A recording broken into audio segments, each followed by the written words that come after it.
뭐 모텔에서 성경 공부하러 갔다. 그냥 뭐 친한 이성 친구다. 아, 우리 둘이 단둘이 본 적이 없다. 그냥 문자만 주고 받았는데 이거를 부정행위로 인정하는 거는 너무한 거 아니냐? 뭐 이 정도면 썸 아니야? 이 사건에서 법원은 결국 누구의 손을 들어줬느냐? 결론부터 이야기 드리면 저희 채널에서 요즘에 재산 분할 얘기 많이 했는데 물론 실질적인 도움이 되는 이야기지만 이런 요청들이 많더라고요. 불륜 얘기 언제 다시 합니까? 아무래도 좀 흥미롭고 그쵸. 관심이 많은 주제잖아요. 그래서 오늘은 오랜만에 여러분께서 관심이 많으신 바로 그 주제, 불륜, 상간 이런 네. 얘기 좀 해보려고 합니다.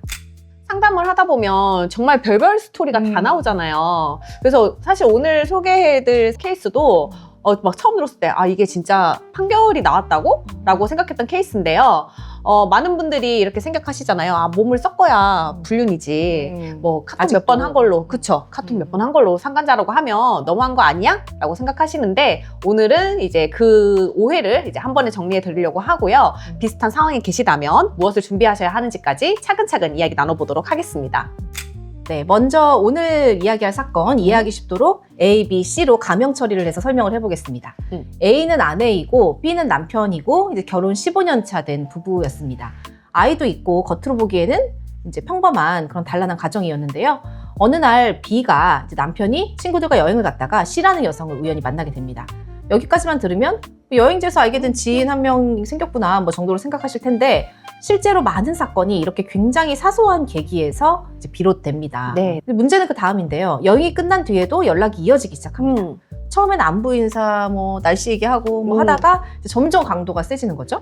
맞습니다. 이 사건에서 특히 중요한 건 그 연락의 내용과 기간이었는데요. 이제 기록을 보면 그 남편인 B와 상간녀 C가 4개월 동안 서로에게 뭐 사랑한다, 보고 싶다, 같이 여행 또 가고 싶다, 뭐 이런 문자를 주고받았습니다. 단순히 문자 몇 번이 아니라 통화도 30회가 넘었고요. 하루 이틀이 아니라 꽤 오랜 기간 동안 실질적으로 연애 감정이 담긴 대화를 주고받은 거죠. 그래서 이 4개월 동안의 연락이 나중에 법정에서 이제 핵심 쟁점이 됩니다. 그럼 이 지점에서 이제 많은 분들이 궁금해하시는 부분이 뭐냐면 둘이 실제로 만났느냐, 어떤 뭐 성관계나 스킨십이 있었느냐 일 텐데요. 이 사건의 특이한 점은 이 두 사람이 만난 사진, 영상 같은 직접적인 증거는 전혀 없었다는 점입니다. 뭐 모텔 영수증, 호텔 출입 기록, CCTV 이런 것도 없었거든요. 성관계를 했다는 확실한 증거는 당연히 더더욱 없었죠. 그러니까 우리가 드라마에서 흔히 보는 뭐 전형적인 막 현장 덮쳐가지고 막 사진 찍고 막 이런 거는 없는 사건이었는데 그럼에도 불구하고 결국에 이제 상간자의 손해배상 책임이 인정된 케이스라서 이제 좀 더 흥미로운 사건이었습니다. 어쨌든 이 A 아내가 우연한 계기로 이 카톡과 통화 내용을 알게 됐고 큰 충격을 받게 됩니다. 그 후로 고민 끝에 남편 B와의 문제는 일단 뒤로 밀어두고 일단 상간녀 C를 상대로 상간자 손해배상 위자료 청구 소송을 제기하게 됩니다. 이제 저희가 소송을 진행하다 보면 상간자 쪽에서 나오는 뻔한 그 레퍼토리 변명이 어느 정도 있잖아요. 그냥 친한 관계였다. 뭐 그냥 뭐 친한 이성 친구다. 뭐 심한 경우에는 저희가 예전에 소개했던 것처럼 뭐 모텔에서 성경 공부하러 갔다 뭐 이런 얘기까지 나오는데 이 사건에서도 이제 상간자 C는 일관되게 이렇게 주장을 했습니다. 아, 우리는 직접적으로 만난 적도 없고 뭐 실제로 얼굴을 맞대고 만난 거는 그 여행지에서 알게 됐을 때 그때가 처음이자 마지막이었다. 그리고 그것도 또 친구들과 같이 있는 자리였고 아, 우리 둘이 단둘이 본 적이 없다. 그냥 문자만 주고 받았는데 이거를 부정행위로 인정하는 거는 너무한 거 아니냐 이런 취지였습니다. 또 문자 내용이 어떻게 보면 좀 가격해 보일 수도 있지만 뭐 장난처럼 남편이랑 뭐 농담으로 주고받은 거고 진지한 연애 관계는 아니었다 이런 식으로 방어를 했는데 아마 이 영상을 보시는 분들이 뭐 이 정도면 썸 아니야? 라고 생각하실 수도 있을 것 같아요. 네. 하지만 원고인 A 쪽 입장은 완전히 달랐습니다. A의 주장은 육체 관계가 없었다고 하더라도 이렇게 4개월 동안이나 사랑 고백과 뭐 애정 표현, 서로 애칭으로 부르고 이렇게 했다는 것은 정상적인 친구 관계가 아니라 사실상의 연인 관계다라고 주장을 했습니다. 그리고 더 중요한 포인트는 이 문자들을 보고 난 이후로 이 원고인 아내, 나는 더 이상 남편을 배우자로 신뢰할 수가 없게 됐다. 우리의 결혼 생활이 심리적으로 완전히 무너졌고 결국에 이 사건을 계기로 이혼까지 하게 됐다라는 점을 이제 강조를 한 거죠. 네. 그러니까 쟁점이 뭐 성관계를 했냐 안 했냐 스킨십이 있었냐가 아니라 이 남편과 상간녀의 어떤 감정적인 정서적인 이런 교류가 부부간의 신뢰를 실제로 깨트렸느냐에 맞춰져야 되지 않나라고 원고는 이제 주장을 했던 거죠. 그리고 이 포인트가 뒤에서 법원의 판단에도 그대로 적용이 되게 됩니다. 그럼 이제 결과가 굉장히 궁금하시죠? 이 사건에서 법원은 결국 누구의 손을 들어줬느냐? 결론부터 이야기 드리면 법원은 아내인 A의 주장을 상당 부분 받아들였습니다. 이제 법원에서는 상간자에게 위자료 1,000만 원을 지급하라고 명했고요. 상간자가 1심 판결에 불복을 해서 항소까지 했지만 항소심 재판부도 1심 판단을 그대로 유지했습니다. 단순 문자라고 주장했던 상간녀의 입장을 완전히 받아들이지 않은 거죠. 그럼 법원은 무엇을 보고 이렇게까지 판단을 했을까요? 만난 적이 거의 없다는 주장과 달리 어떤 부분에서 과연 이거를 부정행위라고 본 걸까요? 첫 번째는 문자의 내용인데요. 뭐 사랑해, 그리고 보고 싶다, 여행 가고 싶다, 함께 뭐 이런 표현은 아무리 좋게 해석을 해줘도 기혼자가 그냥 단순한 친구 사이에 있는 이성에게 보낼 수 있는 수위는 아니다. 이건 어떤 선을 넘었다라고 본 거고요. 그리고 이런 문자를 나눈 기간과 횟수도 중요한데요. 4개월이라는 적지 않은 기간 동안 30회가 넘는 통화를 했고 또 지속적인 애정 표현이 오갔다는 것. 어떤 단발성인 호기심이나 우정의 표현으로는 보기 어렵다라는 것이었고 재판부는 이 부분을 계속된 감정적인 교류를 평가를 했습니다. 그리고 이제 이 판례도 그렇지만 실제로 뭐 통화를 나누거나 문자를 나눈 시간대 같은 것도 재판부가 봅니다. 뭐 특별히 뭐 야간이나 뭐 새벽 시간 이런 그러니까 평소에 낮에는 뭐 업무상 연락을 할 수도 있고 하잖아요. 근데 어떤 야심한 밤에 새벽 시간에 뭐 좀 길게 통화를 했고 이런 경우에 사실 좀 둘 사이가 예사롭지 않다 이렇게 보는 기준으로 삼는 것 같고요. 그리고 세 번째로 이제 그 판례가 본 것은 그 결과인데요. 결국에는 이러한 연락들 때문에 원고인 A의 혼인 생활이 실질적으로 파탄에 이르렀고 결국에 이혼까지 갔다는 점을 이제 중요하게 본 거죠.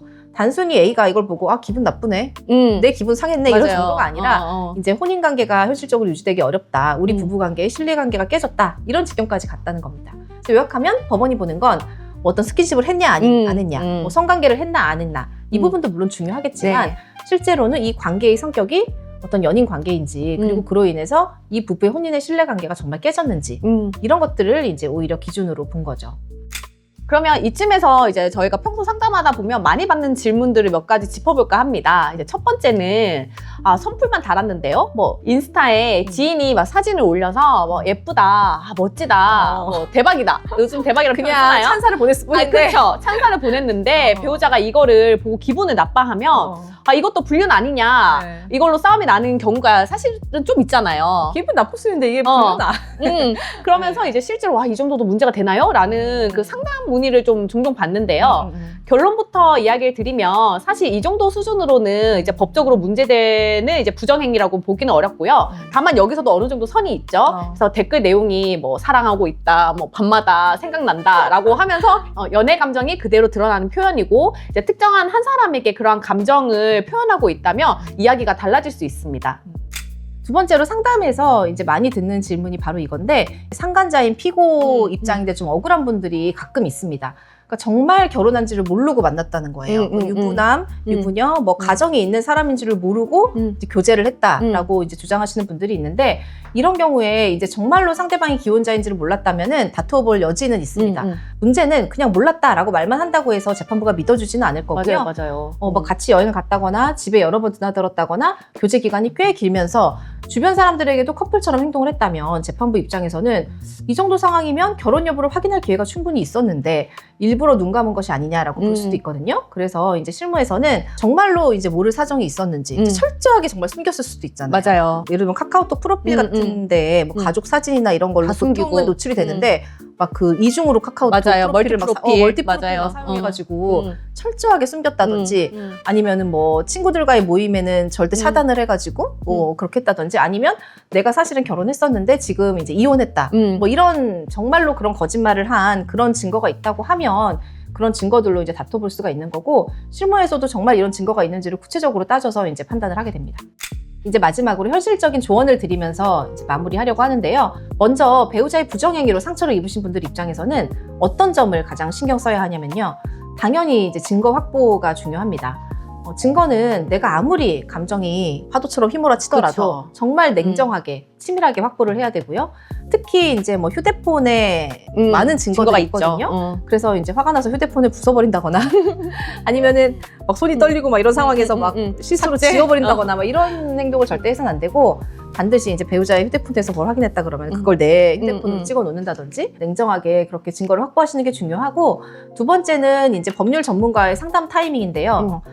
그래도 가정을 깨는 일이 쉽지가 않은 것이잖아요. 근데 뭐 당장 이혼을 하지 않더라도 어떤 증거가 확보되고 배우자의 부정행위 정황이 있다고 하면 일단은 한 번은 상담을 받아보시고 이게 뭐 손해배상 청구가 가능한 사안인지 이런 부분을 좀 체크해 보시는 게 필요할 것 같습니다. 손해배상 청구에는 소멸시효의 문제도 있기 때문에 빠르게 한번 상담을 해보시는 것도 추천드리고 싶습니다. 마지막으로 이제 손해배상 청구를 할 때 상대를 누구까지 포함할지에 대한 전략도 사실 필요한데요. 배우자만 상대로 이혼 소송을 하면서 위자료 청구를 할지, 아니면 상간자와 함께 해서 위자료 청구 소송을 할지, 이거에 따라서 구조가 완전히 달라지고, 저희가 배우자로부터 위자료를 미리 받게 된다면 상간자에 대한 위자료 액수에서 그만큼 줄어들 수 있거든요. 그래서 내가 원하는 목표가 무엇인지에 따라서 전략적으로 선택을 해야 됩니다. 그러니까 이혼 소송을 하면서 상간 소송을 함께 진행할지, 이혼은 하지 않으면서 상간 상간만 소송만 진행할지, 뭐 민사냐 가사냐 관할도 달라지게 되고 위자료의 범위도 달라지게 되기 때문에 이 부분도 충분한 상담이나 어떤 전략을 통해서 결정하시는 게 좋겠습니다. 네, 배우자의 부정행위로 고민하고 계시다면 오늘 컨텐츠와 예전에 저희가 또 증거 확보에 대한 컨텐츠를 올린 적도 있었는데요. 네, 확인해 보시고 더 궁금한 점은 댓글로 남겨주시면 저희가 또 컨텐츠 만들어 보겠습니다. 지금까지 이김의 변호였습니다. 여러분 또 만나요.